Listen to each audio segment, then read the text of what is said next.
Estos 6 gráficos creo que todo inversor los debería tener muy claros, conocer e incluso interiorizar, porque son 6 conceptos que creo que todo inversor, sea de corto, de largo plazo, sea más activo o pasivo, fundamental, técnico, debería conocer. También si inviertes o reinviertes beneficios, si haces dividendos, bueno, en general para todo tipo de perfil de inversor, son 7 gráficos que creo que debemos conocer, 6, no 7, 6 gráficos que debemos conocer y como siempre vamos a tratarlos y analizarlos en esta sección. Arrancamos la conexión macro.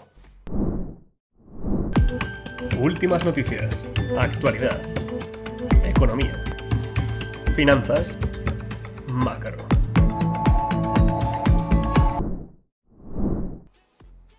Y bueno, una sección que nos gusta siempre complementarla con un soporte visual. Vamos a poner las primeras imágenes aquí a mi izquierda en la pantalla que tengo. Y fijaros qué gráfica tan interesante, vamos a ponerla en grande, porque es una gráfica para detenerse, ¿eh? Es un poco la diferencia, o bueno, el efecto del interés compuesto, que bueno, todos lo conocemos, se rumorea mucho que Einstein dijo que era uno de los efectos más importantes del mundo, uno de los poderes más importantes del mundo. No está claro que lo dijese o no, pero fijaos, lo podéis enseñar para que veáis un poco los números y la diferencia entre, aquí lo tenéis, $1 doblado 20 veces, fijaros, con compuesto, evidentemente, ¿no? O sea, reinvertido con tax free o grabado, ¿no? Al 25%. Esto, claro, es un mensaje claro a los que tienen dividendo. Yo sabéis que siempre he dicho que soy mucho más, o tengo mucha más preferencia por reinvertir los dividendos que por cobrarlos. Es verdad que aquí depende del perfil de inversor. Hay personas que tienen necesidades de liquidez, por tanto necesitan cupones o rentas, y por tanto es una muy buena filosofía, tener dividendos, no tengo nada en contra de ellos. Yo, como la inversión la veo a largo plazo, en este caso, o gran parte de la inversión, y no necesito rentas derivadas de la propia inversión, pues prefiero reinvertirlas y aprovechar este efecto que tenéis en pantalla, el interés compuesto, ¿no?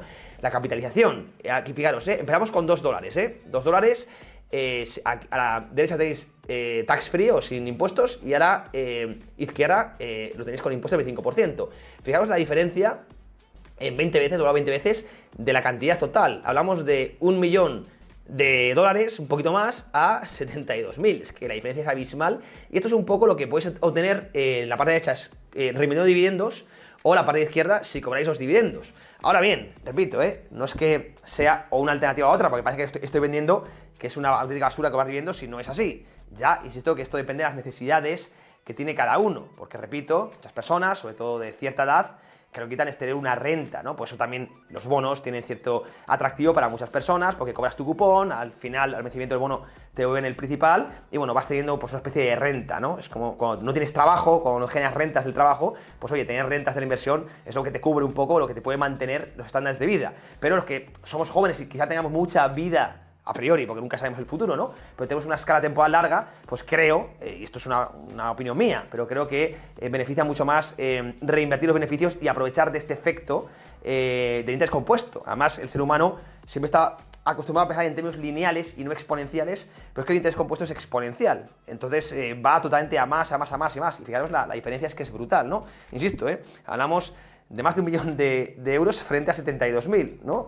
Con ese gravamen del 25% o tax free, digamos, en la primera de las columnas, brutal, ¿no? Y esto es un aviso a navegantes por todos aquellos que no entienden un poco la diferencia entre cobrar dividendos o qué ventajas puede tener, que las hay, frente a no cobrar dividendos y reinvertirlos para crear esa montaña, esa gran bola de nieve que al final, ¿verdad?, pues alcance ese patrimonio tremendo, ¿no? Y esa diferencia es brutal. Insisto, todo esto dependerá de la escala temporal. Una persona joven no tiene que invertir de la misma manera que una persona mayor, y ahí ya está el perfil de inversor. También una persona conservadora, una persona arriesgada, con más o menos conocimientos, con cierta situación patrimonial. Es decir, no hay una inversión estándar para cada persona y cada uno tiene que definir ese perfil y en función de ese, pues invertir de una manera u otra, o también diversificar, puedes tener una parte de tu inversión reinvertida, ¿verdad?, otra, ¿verdad?, donde cobras ese cupón, esa renta, ¿no? Bueno, este es el primero de los gráficos, creo que es muy interesante, lo vi en redes sociales y lo quería compartir con vosotros, esa diferencia, ¿verdad?, para que veáis el efecto brutal, es que es tremendo, de ese interés compuesto. Vamos con la siguiente de las imágenes. Hemos visto ya esa primera gráfica, de eso que creo que todos tienen que conocer, lo vemos en pantalla. Y bueno, hemos hablado de renta variable, porque esto estaba más o menos enfocado a la renta variable y esos dividendos que generan. Vamos a ver el mercado de bonos, porque, bueno, yo sabéis que tengo una cruzada contra el mercado de bonos a nivel ético. Ya sé que soy una persona de cierto carácter libertario y considero que es financiar al diablo. Esto lo hablo mucho en tono broma con algún compañero, algún colega del sector. Pero es que, aparte de que a nivel ético a mí no me gusta demasiado como inversión, es como invertir en armamentísticas, ¿verdad? Oye, pues uno al final no está del todo cómodo, ¿no? Ese tipo de inversiones. Pues a nivel ya económico, como coste de oportunidad, es una auténtica basura. Vamos a poner en grande esta imagen para que veáis. Esto es el TLT, el ETF del TLT en los últimos 10 años. El TLT, sabéis que son bonos de 20 años, bonos de largo plazo de Estados Unidos, ¿no? Bueno, si tú has invertido en el TLT, que es un ETF además con un volumen brutal, es decir, muchísima gente invirtiendo en este ETF, bueno, contando con los cupones y en términos reales, es decir, descontando la inflación, si hubieras invertido 10.000 euros en el año 2015, es decir, hace 10 años, a día de hoy tendrías 9.500. Insisto, contando con los cupones que va pagando. Y en términos reales, bien, tendrías pues menos capital. O sea, es un activo de desahorro. Es lo que quiero llegar, es la conclusión a la que quiero llegar. Un activo, a día de hoy los bonos, vivimos en un entorno de represión financiera. Represión financiera es que por lo general y a largo plazo los intereses no cubren la inflación, es decir, están por debajo del IPC, IPC más, que sabemos que es una medida muy manipulada, un indicador muy manoseado por los políticos, suele ser la inflación más alta de lo que realmente nos dicen. Pero bueno, haciendo caso a los datos gubernamentales, a los datos oficiales, insisto, ni con esas los bonos son capaces de proteger el poder adquisitivo. A largo plazo, cuando tú compras un bono, no sueles ni siquiera sostener tu inversión. A priori es un activo seguro, ¿verdad? Que es libre de riesgo, y creo que ese ha sido el gran error de los últimos lustros también del sector financiero, que han considerado al bono como un activo libre de riesgo. No, el bono tiene un riesgo de duración tremendo, no tiene riesgo de contraparte, sobre todo si vas un bono de Estados Unidos, un bono de Alemania o de Suiza, no va a impagar esos países, pero sí de duración. El riesgo de duración es muy alto y, desde luego, de la represión financiera, ¿no? Que ni siquiera protegen el poder adquisitivo. Y esto se ve, insisto, en el TLT, bono de los de largo plazo de Estados Unidos, 10.000 euros, o dólares en este caso, invertidos en el año 2015, a día de hoy tienes 9.500, es decir, has perdido en términos reales, descontado la inflación, que es lo que importa, siempre valorar una inversión en términos reales, tienes 9.500, has perdido 500 euros, ¿vale? Insisto, bueno, pues además de haber sido una inversión perdedora, por coste de oportunidad, has perdido una rentabilidad brutal de no haberlo invertido, por ejemplo, en SP500 o en cualquier otra, en el oro o en cualquier otra inversión. Los bonos, es que a día de hoy ya no son un activo de inversión atractivo, esto ha cambiado mucho. Preguntar a vuestros padres, a vuestros abuelos, que antes sí que eran, pues, oye, un producto interesante, también para diversificar carteras, hacer coberturas. A día de hoy, salvo que sea, insisto, para especular, que ahí sí puede hacer trading en mercado bueno, es muy interesante, o para hacer alguna cobertura en un portfolio, desde luego han dejado de ser, y no lo van a ser en las próximas décadas, activos atractivos de inversión, pues a represión financiera. De hecho, para sostener este sistema de deuda es necesario que vivir en un entorno de tipos reales negativos, ¿no? Por tanto, bueno, todo aquel que quiere invertir en bonos sabe que va a estar apostando a una inversión pues bastante lamentable y sobre todo medida en coste de oportunidad con otro tipo de inversiones. Ahí lo tenéis, el TLT, hemos visto interés compuesto, como los bonos, por fortuna o por desgracia, ya no son un activo atractivo. Vamos con la siguiente de las diapositivas, seguimos avanzando en esta conexión macro. Vamos a poner la tercera imagen aquí a mi izquierda en la pantalla. Os traigo, creo que eran 6 imágenes, pues sí, vamos con la tercera y la ponemos en grande también, para que lo veáis bien. Fijaros qué interesante, esto es el famoso indicador de Warren Buffett, es decir, la capitalización sobre el PIB global. Mucha gente, ya conocéis todos el indicador de Warren Buffett, ¿no? Habla como indicador de burbuja, ¿no? Pues ahora mismo la capitalización del mercado mundial pues pesa un 120 hasta un 125 sobre el PIB. Esto pues está por encima del año 2008, está por encima también de la burbuja .com en el año 2000, también en la década, ahí lo veis, de los 60, tuvieron picos y pues muchos analistas utilizan este indicador, esta imagen, para hablar de burbuja. Pero cuidado, esto quiero que quede claro. Desde el año 2008, crisis financiera, todos la vivimos, hemos entrado en un entorno de sobrefinanciarización, que se llama. Bien, entonces es normal que vayamos a ver cada vez bueno, precios activos más altos descorrelacionados del crecimiento, medido por el PIB, el Producto Interior Bruto, ¿verdad? La producción de los bienes finales, ¿no? Por lo tanto, cada vez va a haber más brecha y no necesariamente implica señal de burbuja. cada vez vamos a ver cómo se estanca el crecimiento, el PIB. Esto ya lo vemos en Europa, en Estados Unidos, sabes que algo crece, pero cada vez menos. Hay máximos decrecientes en el crecimiento, si lo vemos los últimos 50 años, salvo en países emergentes, que evidentemente aún no están desarrollados. Una vez el mundo se desarrolla, estamos en esa trampa de deuda en el que vamos a un entorno de estancamiento secular. Sin embargo, vamos a ver inflación monetaria, es decir, inflación de activos, cómo el precio de activos va subiendo, subiendo, subiendo. Esto es para sostener el sistema de deuda. Ahora mismo, esto lo comento muchas veces, tenemos aproximadamente unos 350 trillones de deuda a nivel global. Dicho en nomenclatura europea, billones, ¿vale? Entonces, más o menos, esa deuda tiene un periodo de vencimiento de 4 o 5 años, por lo tanto, cada año hay que refinanciar, hay que renovar unos 60, 70 trillones de deuda. ¿Cómo se renueva esta deuda? ¿Cómo se refinancia? La deuda no se paga, se refinancia, ¿no? Pues a día de hoy se hace todo, son préstamos garantizados, es decir, tú cuando quieres refinanciar una deuda tienes que dejar una garantía, un colateral, que se llama. ¿Qué son los colaterales? Activos, bonos, acciones, metales, criptomonedas, cualquier activo financiero, activo real. Eso es lo que se utiliza, se deja como prenda, como garantía, para que te refinancien la deuda. Y, por tanto, es necesario, para que se sostenga el sistema, que los activos sean estables, que no haya mucha volatilidad.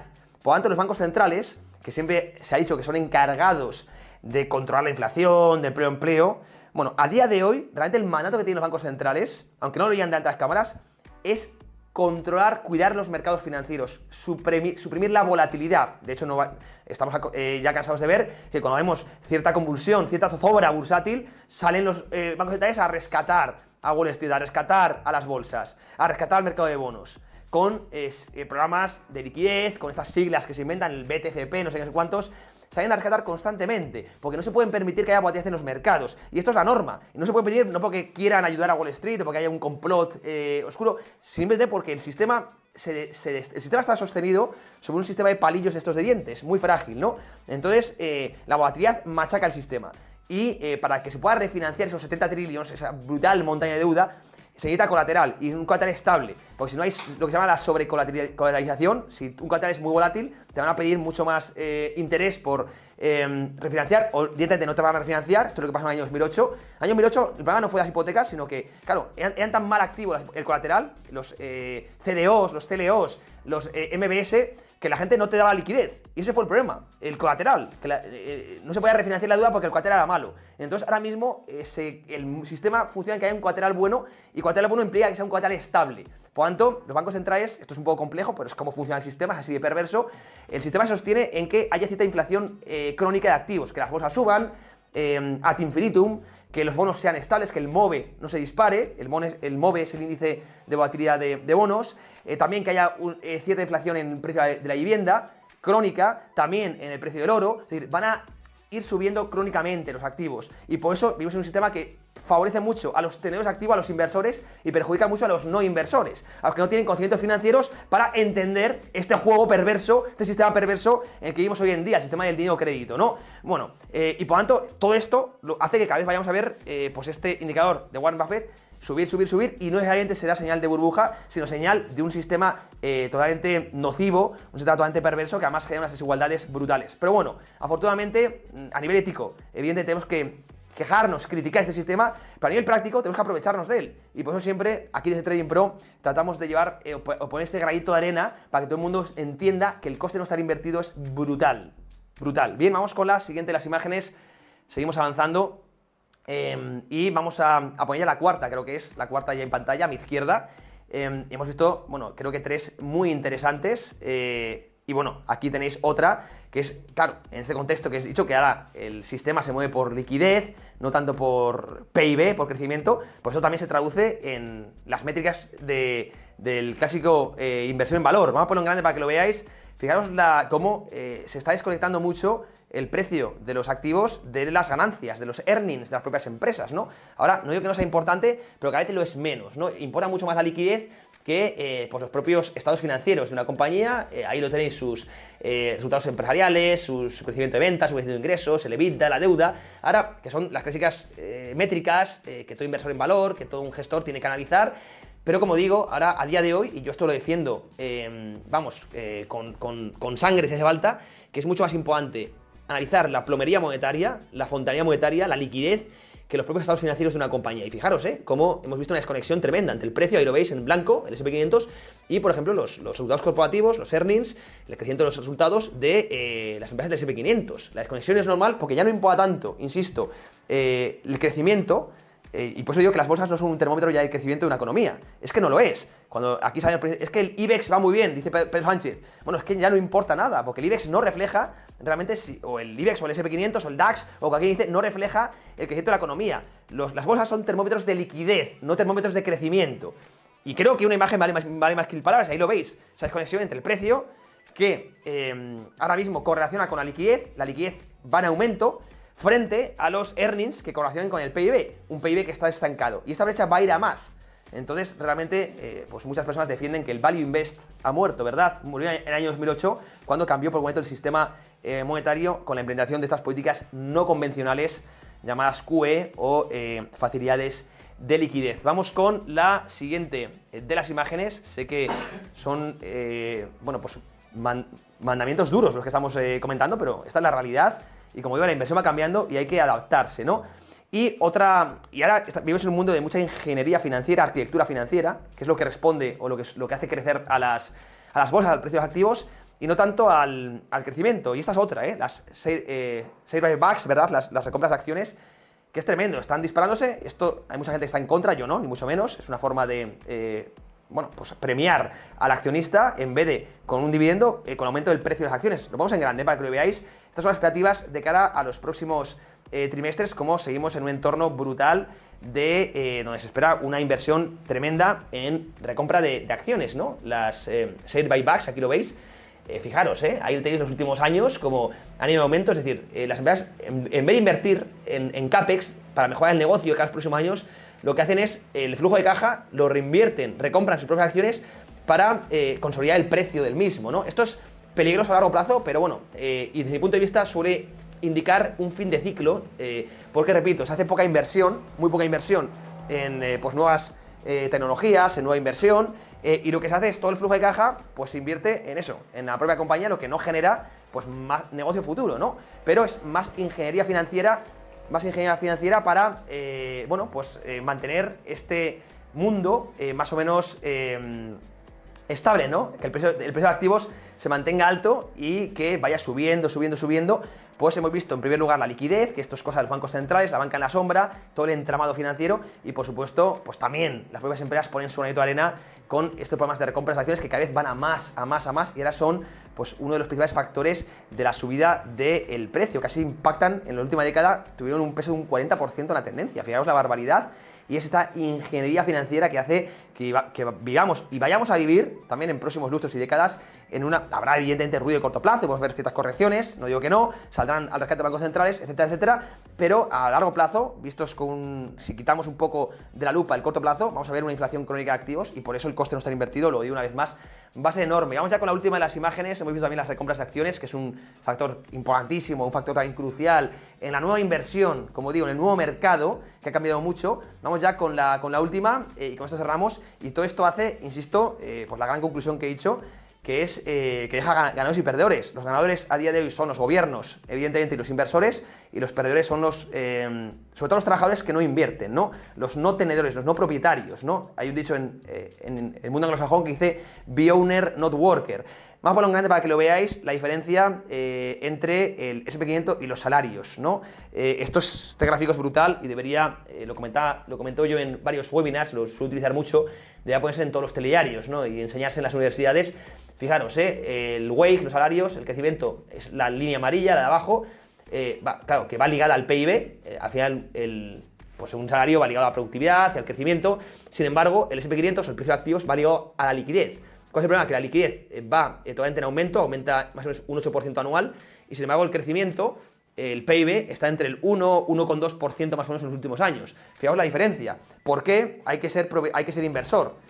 No digo que no haya que ser trabajador, cuidado, no me malinterpretéis, pero desde luego hay que ser inversor, porque los salarios, vuestro salario va a estar ligado a una variable que está estancada, que es el PIB. Sin embargo, el precio de vuestros activos, bolsa, vivienda, metales, Bitcoin, por supuesto también, va a ir ligado a la liquidez, que es una variable que aumenta entre un 8 y 9% al año. Cada uno que saque sus conclusiones, y este conocimiento, por desgracia, lo tiene muy poca gente. el 95-96% de la población no sabe de esto. Por lo tanto, aprovechémoslo, es un sistema muy justo, no digo que no, pero saquémosle el partido. Estas son las reglas del juego, pues tenemos que saber jugar el partido. Cualquier duda, como siempre, me podéis escribir, nos podéis leer en Trading Pro. Espero que os haya servido de ayuda estos 6 gráficos que creo que son fundamentales de entender para cualquier inversor. Con esto, amigos y amigas, me despido. Aquí os dejo el WhatsApp, lo podéis apuntar, Trading Pro, y me podéis preguntar cualquier cosilla. Oye, José, ¿cómo empiezo? Bueno, pues cualquier cosa, me escribís sin compromiso. Os contesto de la mejor manera posible. Os mando un besazo, amigos y amigas. Chao.